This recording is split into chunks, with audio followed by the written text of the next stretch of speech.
Bonjour, bienvenue à cette vidéo. Aujourd'hui sur Blender 2.8, nous allons voir donc la fonction Bevel. Alors là, je vous montre un petit exemple, c'est tout simplement une table et une chaise que je me suis amusé à remodeler afin de créer un chanfrein.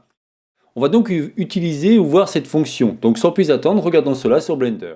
Ok, donc nous sommes sur Blender et là on va faire en sorte d'utiliser le cube d'origine, hein, le cube habituel, pour voir un petit peu ce qu'on peut faire avec le Bevel. Alors là, je vais mettre en mode édition. Je vais avant activer les raccourcis clavier pour que vous puissiez voir ce que je tape.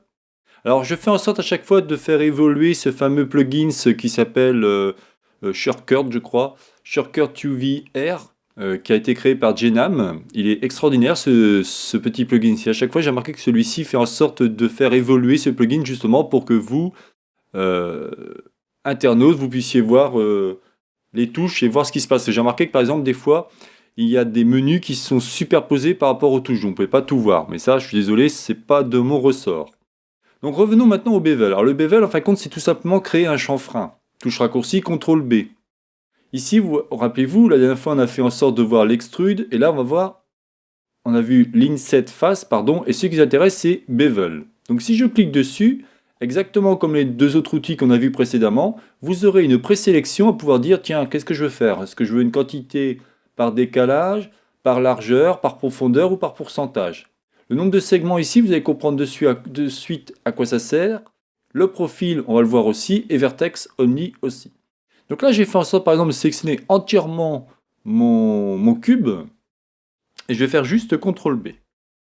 Si je fais ça, vous voyez, automatiquement, celui-ci va me créer des chanfreins sur toutes mes arêtes.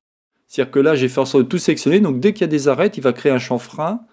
En fin de compte, il va créer une espèce de face à 45 degrés. Vous voyez, on peut bien voir que c'est 45 degrés. Si je me mets par exemple en 1, il va bien créer 45 degrés sur toutes les faces qui ont été sélectionnées. Donc si je fais pomme Z ou CTRL Z et que je fais par exemple, je veux que celle-ci, donc j'appuie sur 3 pour sélectionner que celle-ci. Si je fais CTRL B, celui-ci va me créer en fin de compte, c'est un peu un edge loop qu'on verra justement pour la prochaine vidéo, et il fait un chanfrein à 45 degrés.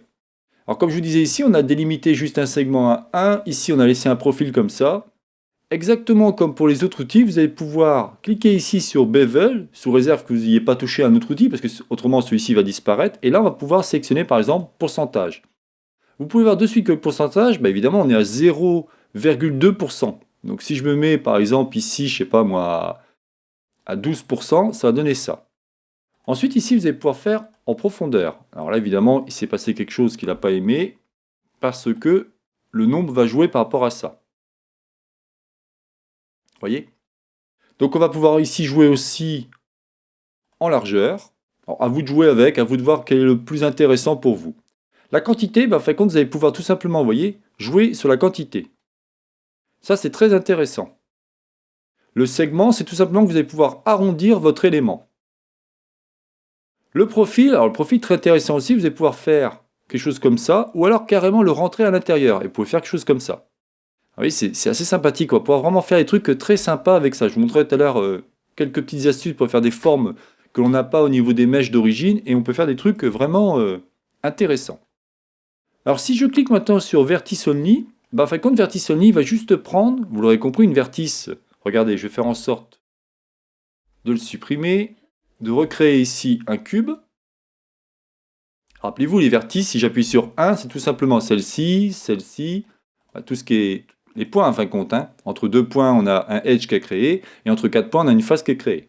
Donc là, si je recommence maintenant à utiliser par exemple juste ma face donc est composée de 4 edges et 4 vertices, et que j'appuie ici sur CTRL B, ou alors je clique tout simplement ici, j'ai ma croix, et je fais mon élément. Comme ici, on n'a pas sélectionné vertice only, pas de problème.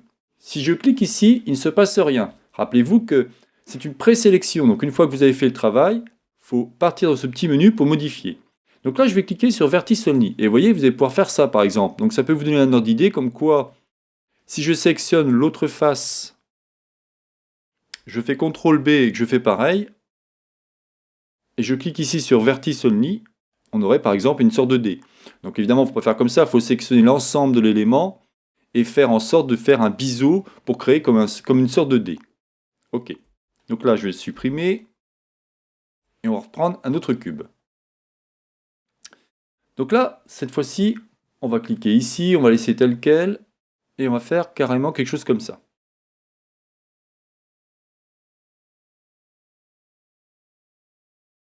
Donc ici, si je continue au niveau de la quantité, on peut faire par exemple un losange, vous voyez, c'est très intéressant. Vous pouvez évidemment refaire par-dessus un autre CTRL B. Donc je fais CTRL B et je peux par exemple faire quelque chose comme ça. Ce qui va permettre en fin de compte d'affiner votre élément. Et regardez, si je le mets comme ça devient assez sympathique. Ça pourrait être par exemple une bouée, vous savez, que vous trouvez dans les eaux, dans la mer, tout simplement. Après, à vous de réfléchir, hein. On peut faire vraiment plein de choses très intéressantes. Continuons au niveau des éléments. Donc là, je vais le supprimer. Je reprends toujours mon cube d'origine, hein. Ce que je vais faire ici, c'est que je vais sélectionner juste ma face, G, Z, on va le diminuer un peu, et on va faire un E. E, extrude, rappelez-vous, hein, extrude région. Très bien. Ce qui m'intéresserait maintenant, c'est de faire un chamfrin sur celui-ci, donc je fais CTRL B. Moi, j'avoue que j'aime bien me servir des CTRL B, hein. Et regardez ce qui se passe. Ici, en fin de compte, je vais aller, ça va pas du tout faire ce que je voudrais. Je voudrais que celui-ci s'arrête au niveau de mon trait. Là, je vous montre une flèche, je voudrais qu'il s'arrête à ce niveau-là, au niveau du trait. Donc très bien, là j'ai appuyé, donc j'ai ma présélection, je ne peux plus rien faire, par contre je peux revenir ici. Et ici vous avez une case qui s'appelle Clamp Overlap. En fin de compte, ça interdit aux arêtes et aux vertices biseautés de se recouvrir mutuellement. Oui, c'est bien expliqué, hein. Et si effectivement je fais ça, je ne peux plus aller plus loin. Donc c'est très intéressant, vous avez plein d'options comme ça qui sont sympathiques. Alors il y a certaines, je ne sais pas du tout à quoi elles servent. Par exemple, Loop Slide, j'ai pas encore bien compris à quoi celle-ci sert. Après, c'est toujours pareil, on va le voir avec le temps, parce qu'il faut savoir que Blender, là, les cours que je vous donne, ou les vidéos que je vous donne sur Blender, Blender 2.8 n'étant toujours pas stabilisé, il n'y a pas de bouquin, il y a juste on va dire un manuel sur Blender 2.8 qui n'est même pas terminé. Là, si je vous montre, vous voyez, là, on est sur Blender 2.8, sur le Blender 2.80 manuel. J'essaye de bien comprendre comment celui-ci fonctionne, afin de vous expliquer ce qu'il en est. Alors, ce qui est cool, c'est que certaines parties ont été traduites en français, mais d'autres, par contre, vous voyez, si je continue à descendre un peu, alors oui, donc là l'offset, ok, c'est expliqué, mais d'un seul coup on va passer en pourcentage, pof, ça passe en anglais, vous voyez. Le pourcentage de longueur des côtés adjacents, enfin bon voilà, quoi, il vous explique les choses, mais des fois c'est en anglais, des fois c'est en français, donc c'est pas évident à bien tout traduire. En tout cas, j'espère que cela vous aide pour apprendre le logiciel Blender 2.8. Revenons à Blender. Donc évidemment, pour accéder à ce manuel, il suffira de taper Blender, puis manuel sur Google, et vous tomberez automatiquement. Alors vous tomberez normalement d'origine sur la 279B en version anglaise. Il vous suffira de sélectionner 280 et vous aurez automatiquement les différents éléments. Alors qu'est-ce qu'il nous reste à voir? Il nous reste à voir des choses intéressantes, par exemple Marksim. Alors Marksim, on le verra, mais bien plus tard, c'est dans le découpage UV en fin de compte. Marksim, si vous voulez, on va créer des coutures afin que celui-ci peut être découpé au niveau des UV. Bon là, je vous en dis pas plus, il n'y aurait pas d'intérêt. Mark Sharp, en fin de compte, ça va être plutôt une histoire de rendre les angles plus angulaires. En fin de compte, vous apercevrez quand on commencera à utiliser les modifieurs style Subdivision Surface, en fin de compte qui se trouve ici, celui-ci, on ne les a pas encore vus, mais on est encore loin, hein. Il y a plein de modifieurs qui sont super intéressants, qui se trouvent ici, vous voyez, Subdivision Surface, et celui-ci en fin de compte va permettre de marquer vraiment une arête. Voilà à quoi ça va servir. Le matériel, là aussi, je ne vous en parlerai pas trop, parce que si vous voulez, on va associer des matériaux ou des shaders par rapport à ça. Et après ça, on verra ça en temps normal au niveau des... Comment pourrait-on dire? Au niveau... quand on commencera à faire des objets. En parlant d'objets, je vous ai expliqué que je m'étais donc amusé à faire une scène. Donc, je vais vous montrer de ce pas ce que j'ai fait. Voilà, donc comme je vous disais, je me suis amusé à vous créer une petite scène. Alors peut-être que vous le verrez mieux. Attendez, parce que si je me mets en voyant... Non, je vais rester en solide pour l'instant. Peut-être que si je supprime Overlay, vous verrez un peu mieux. Non, vous ne verrez pas grand-chose. Quoi qu'il en soit, ici, rappelez-vous, dans la leçon précédente, je vous avais montré comment faire ici cette histoire de Rubik's Cube, la table, et ainsi de suite. Enfin, le faire, vous pouviez le faire. Alors par exemple, toujours avec le cube, hein, le cube et le cylindre, je me suis amusé par exemple ici à créer un tableau, la brosse, vous voyez les craies, si je zoome un petit peu, vous avez ici les craies. Là où je veux en venir, en fin de compte, c'est qu'ici, on a par exemple une table. Alors là, je vais remettre en cliquant ici pour pouvoir accéder à mon élément. Je sélectionne par exemple celui-ci. Je vais faire donc A pour tout désélectionner. Et imaginons, je veux tout simplement sélectionner mes arêtes. Donc j'appuie sur 2. Je vais sélectionner ici mes arêtes. On n'a pas encore vu les edge hoops, hein. On verra ça justement dans la leçon prochaine, dans la prochaine leçon, pardon. Et ici, je vais faire juste un petit CTRL B. Et vous allez voir qu'on va pouvoir faire un petit chanfrein. Et après, faire quelque chose comme ça. Donc vous avez bien compris que l'outil Bevel va permettre de créer des chanfreins ou des arrondis au niveau des différents objets. Même une arme, comme un couteau, peut avoir un chanfrein. Donc vous voyez, c'est intéressant. Par exemple, si je prends le cas de ma chaise, ici, je vais sélectionner juste tout simplement, alors je vais faire ça. Et imaginons que je voudrais un arrondi au niveau de ma chaise, alors je vais prendre carrément les deux. Ici, je vais faire CTRL B, et je vais pouvoir faire un petit arrondi comme ça, vous voyez. Donc c'est vraiment intéressant le côté chanfrein. Très souvent, alors vous verrez quand on utilisera les outils, on appelle ça les fonctions booléennes, on utilisera plutôt le chanfrein que plutôt la fonction subdivision parce qu'on rencontrera des problèmes. Mais bon, vraiment l'intérêt que je voulais vous montrer au niveau du bevel, c'est qu'on pourra faire des choses très intéressantes. Alors, pour ceux qui se posent la question, tiens c'est bizarre, on dirait que ce qu'il a fait ici a été répercuté. Oui, c'est parce que j'ai fait en fin de compte un duplicate, mais un duplicate linké. Là aussi, c'est peut-être un peu plus complexe pour l'instant, on verra ça un peu plus tard. Ce que je peux vous montrer, alors j'ai pas fini, hein, mais j'ai fait un petit rendu par exemple, vous voyez, avec de la couleur. Alors ce qui est sympa, c'est que j'ai fait en sorte de mettre par exemple les sièges, enfin les chaises en rouge, là j'ai mis une image au niveau de mon écran. Si je regarde ici au niveau de mon Rubik's Cube, vous voyez, je l'ai mis de différentes couleurs avec les pages, enfin. Donc ce que je peux vous dire, c'est que vous pouvez vous amuser donc déjà à créer des couleurs, à créer des choses comme ça, très intéressantes, juste en cliquant, je ne sais plus si je vous ai montré, je crois que oui, je vous ai montré, parce que je vous ai expliqué ça au niveau de l'outil Extrude. Juste en créant des couleurs, juste avec des couleurs, hein, les images, on verra ça bien plus tard.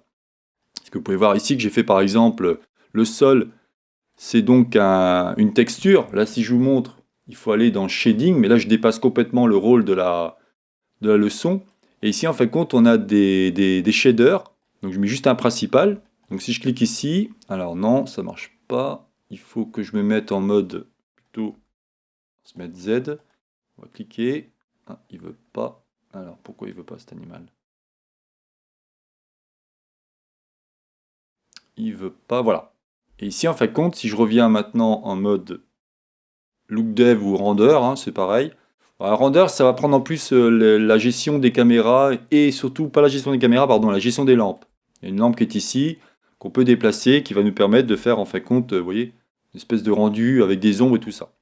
Alors, tout ça pour vous dire que ce que je vous montre, rien qu'avec le cube, la sphère, et je ne sais plus quel autre élément, alors on a quand même vu pas mal de choses, hein. Si je reviens maintenant ici au layout, qu'est-ce qu'on a vu? Je vais mettre ici en mode édition, alors, je vais prendre ça.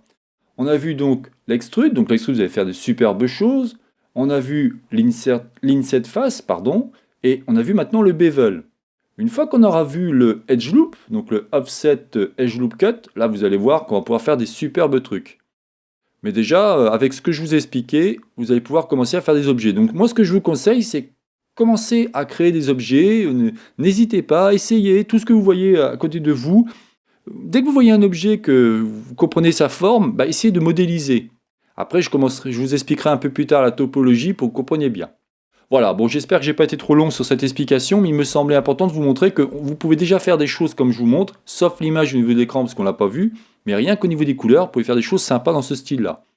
Et là, au lieu de faire, comme je vous disais, un lien linké, vous pouvez faire tout simplement avec Shift D et récupérer vos différents éléments. Puisque vous avez appris le CTRL J pour linker différents objets, vous avez appris plein de trucs comme ça. Donc, toutes mes leçons, en fin de compte, avancent tout doucement pour que vous puissiez apprendre à faire des décors, des scènes, et on verra plus tard l'animation. Voilà, donc je n'en dirai pas plus sur cette vidéo. C'était donc la chaîne Ça va pour tous, réalisée par Jean-Michel. Donc là, on a fait en sorte de bien comprendre comment créer des chanfreins tout simplement avec l'outil Bevel. La prochaine fois, nous verrons l'outil Loop Cut qui va nous permettre de comprendre comment celui-ci fonctionne, et vous verrez qu'on peut faire des très belles choses avec. Je vous souhaite donc une bonne journée et à la prochaine vidéo. Bye bye.